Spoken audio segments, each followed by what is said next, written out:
Hey guys, स्वागत आहे आपलं आजच्या नवीन ब्लॉगमध्ये. तर आज आहे भावांनो गुढीपाडवा आणि आपण गुढीपाडवा निमित्तानं आपलं पांजरेश्वर महादेव मंदिरात आलेलो आहे. तर हे आपल्या गावातलं ना एकदम पुरातन असं मंदिर आहे भावांनो, जे की आता नवीन बनवलेलं आहे. थांबतो तुम्हाला दाखवतो आता. तर ह्या मंदिराची खासियत आहे भाई की तुम्ही मन्नत जर मागली ना तर पूर्ण होतं. फक्त चांगल्या मनाने मागा, बाकी आपण पण मागतो. आणि इकडे बघा आपली कुलस्वामिनी इंद्रशिनी माता, हे डोंगरावरती. आणि आता इकडं ना एकदम घाण एरिया आहे, त्यामुळे तिकडं काय ब्लॉक काढला नाही मी, पण तिथं पण रस्ता बनतोय आता. चला आता मंदिरात भेटू आपण. तर हे आहे आपलं पांजरेश्वर महादेव मंदिर. तर कसं वाटलं तुम्हाला? एकच नंबर आहे ना. आपल्या गावातलं एकदम भारी मंदिर आहे भाव नाही, आणि एकदम जुनं पण आहे. तर आता नवीन मानलं ती गोष्ट वेगळी आहे. तर याच्या बाजूबाजूला पण बाबा एकच नंबर ही पांढरा नदी. तर कसं आहे, आणि तिकडं आपलं घर आहे भाई. तर इकडं पूर्ण गाव बसलेलं आहे. मध्ये हे इकडून अनावर नाला आहे, जो की तिथं ट्रॅक्टर लावलेला आहे. इथं रस्ता बनतोय. इकडून पांढरा नदी, आणि तो ब्रिज पाहताय का तुम्ही? तो आत्ता बनतोय. इथं हा जो ब्रिज दिसतो ना तुम्हाला मध्ये, तो आता बनतोय. आणि हे बघा त्रिशूल कसं आहे, खतरनाक आहे ना. तर चला आता आपण थोडीफार पूजा बाकी आपली तेवढी करून घेऊन जाऊ आता बैरम महाराजच्या मंदिरामध्ये. पण त्याआधी तुम्ही मंदिर तर पूर्ण पाहून घ्या. इकडे आपले नंदी महाराज विराजमान झालेले आहे. त्यानंतर इकडे समोर पाहिलं तर आपले माता पार्वती आणि भोलेनाथ आहे. त्यानंतर आपले पांजरेश्वर महादेवांची शिवलिंग आहे. त्यानंतर इकडं असं काही मंदिर आहे वाहन, जे की तुम्ही बघू शकता. कतलं खतरनाक आहे ना, मस्त आहे की. तर हे पांजरेश्वर महादेव मंदिर वरखेड्याचं. तर हे मस्त एकदम भारी मंदिर आहे. इथं तर गावामध्ये एकदम म्हणजे वेगळं मंदिर हे.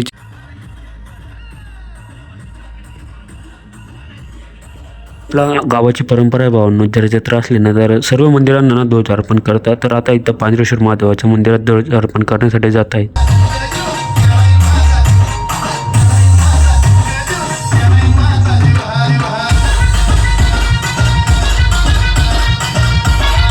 हे जे ध्वज घेऊन जातात बाई, हे आपले 12 गाड्या ओढणारे मानकरी.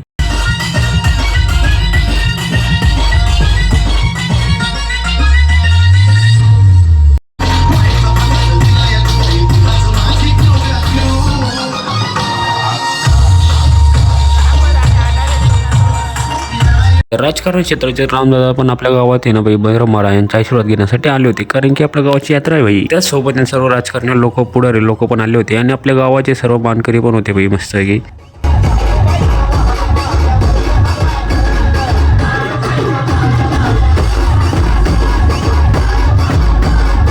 त्यानंतर आपल्या 12 गाड्याची मानकरी चालली भेटतो चढवण्यासाठी मंदिरात. मग त्यानंतर इथं ना सर्व गावातील 12 गाडी जमा केले बाई, आणि ते असे कृष्ण सरांनी लावले गेले. तर हे 12 गाड्यां बाई एकामागं एक लावले जातात. त्यानंतर त्यांना रस्सीने ना मस्तपैकी टाईट केल्या जातात, वरून पण आणि खालून पण. तर त्याची पद्धत एकदम वेगळी असते. आणि तिथे ना फक्त मोठे लोक सोडू शकतात, कारण की त्यांना खूप एक्सपिरियन्स असतो बाई. कारण की एक गाडा जरी इकडं तिकडं झाला ना तर माहिती नाही तो किती लोकांचा जीव घेऊ शकतो बाई तो एक गाडा. तर आजपर्यंत असं कधी काही झालं नाही. पण इथं ना आता लाईन मारतायत, जे की भगतला दिसायला पाहिजे की आपल्याला कुठपर्यंत जायचं आहे. इथं वाईट सिमेंट नाही ना मस्तपैकी इथं बघा. तर त्यानंतर मी आणि माझा मित्र बाई आता चाललो आहे आपण जत्रा बघायला. तर इकडं ना सर्व काम चालू आहे बाई. आणि इकडं बघा बॅनर इतकं लावलेलं आहे ना आपल्या गावामध्ये, तर लई खतरनाक काम आहे बाई. गोष्टी सांगायची तर राहिलीच भावना तुम्हाला. तर हा आपला मित्र आहे बाई, अंकुश, दाखवतो तुम्हाला. तर हा आहे ना सर्वात पहिले जॉबला लागलेला आपला बॅचमधला मुलगा आहे. तर आम्ही सर्व ना बाई टायर कामाला जातो, पण हा आहे ना जॉबला जातो, जो की संभाजीनगरला जॉब करतो बाई. आणि आता ना आपल्या जत्रेसाठी आलेला आहे गावाची. तर आता ना आपण पालख्या बघायला पण जाणार आहे. त्याआधी इकडं तमाशा आलाय का नाही ते बघू आपण पहिले. अगया नामा भीमा तमाशेवाला अगया. तर नामा भीमा तमाशा लावलेला आहे बाई आपल्या गाववाल्यांनी 1 लाख रुपयामध्ये. 1 लाख कितीतरी दिले बाई, 21,000 का काहीतरी. त्यानंतर आपण इकडनं जर टर्न मारला ना बेटा वरती जाऊ, म्हणजे पालखींजवळ, बरं का, देवाजवळ नाही. इतकं लवकर नाही मरायचं आहे आपल्याला. आजपर्यंत आपण काही बघितलं नाही, बरं का. पैसे बघायचे बाकी, जिंदगी बघायची बाकी, लग्न बघायचं बाकी, आपलं स्वतःचं, बरं का. बाकी काही विषय नाही. तर इकडं पालख्या वगैरे पण आलेला आहे, पण दुपारची वेळ आहे त्यामुळं बंद आहे ते. तर इकडे ना बाई या वेळेस आहे ना एकदम कमी पालख्या आलेला आहेत. तर विषय काय नेमका तो पण माहीत नाही आपल्याला. तर या वर्षी आहे ना बाई थोडीशी मजा एकदम कमी आहे मागच्या वर्षा पहिले सारखी. कारण की मागच्या वर्षाला एकदम खतरनाक मजा आली थी बाई. तर कांड पण तसे झाले होते आमच्या गावामध्ये. जत्रा राहिली म्हणजे गावात झगडा वगैरे सर्व काही होतं. तर त्यामुळे ना बाई मजा पण वेगळीच येते, पण तर सजा पण होऊन जाते. तर मागच्या वेळी ना आमच्या गावाची यात्रा बंद होणार होती, पण ती चालू झाली बरं देवाच्या आशीर्वादाने. त्यानंतर यावर्षीने एकदम कमी पालख्या आलेला आहे बाई त्या मानाले. इतकं काही जत्रा भरलेली नाही यावर्षी, पण संध्याकाळी बघू आपण काय होतं काय नाही.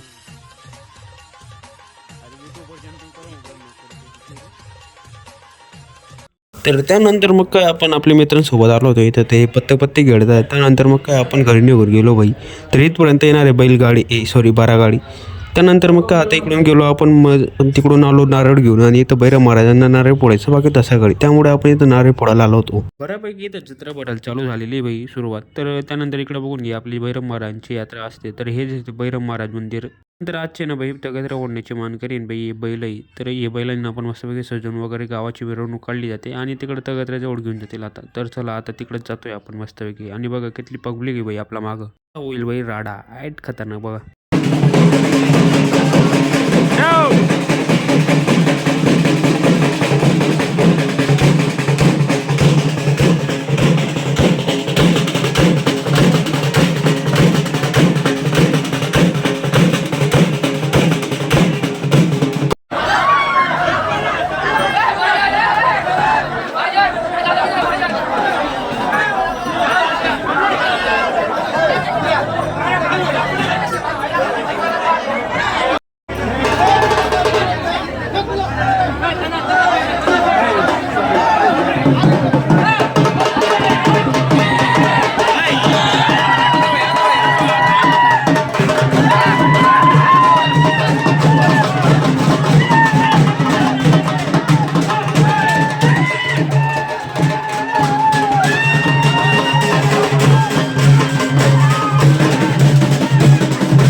अंतर्गत तिकडे येईल बाई आणि इकडे ना आता निघतील बाई आपले भगतला नाही तर सजवतात बाई मस्त की जे की आपली तालीम.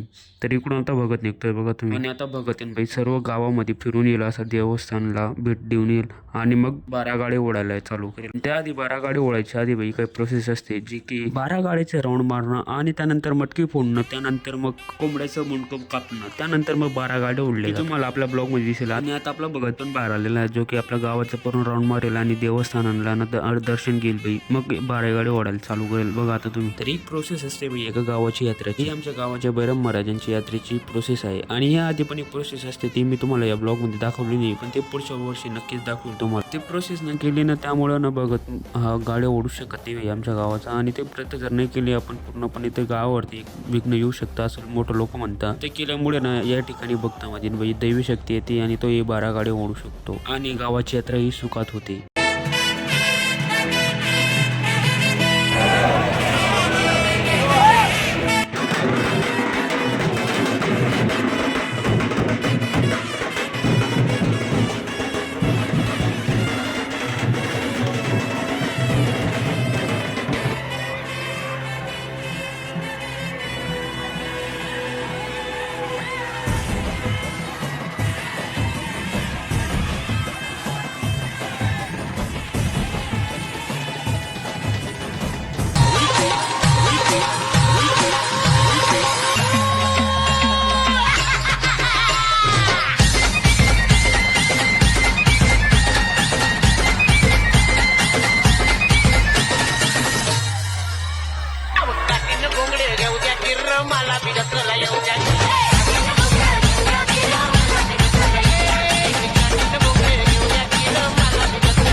इतर वर्षापेक्षा या वर्षाला ना थोडी जत्रा आहे ना कमीच भरलेली आहे बाई आपल्या गावाची. पण कसा वाटला तुम्हाला आपला ब्लॉग जर आवडला असेल तर लाईक सबस्क्राईब करून जा आणि आता भेटू पुढच्या ब्लॉगमध्ये.